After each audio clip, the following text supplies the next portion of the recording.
Yesu wakati anatoa pepo ya mgerasi aliagiza yale mapepo yaende wapi?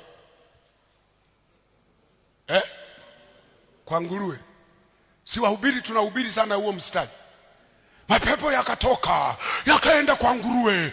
Nguruwe 2000 zingekuwa za baba yako.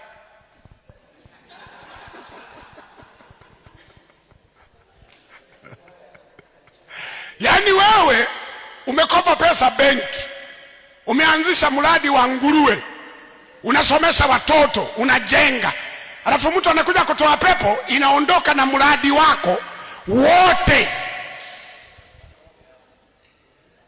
Ni rahisi kuhubiri vya watu ya kukute wewe. Mnanielewa ninachokisema? Ndio maana wale watu wakasema muujiza tunaukubali. Huyu alikuwa kichakwe.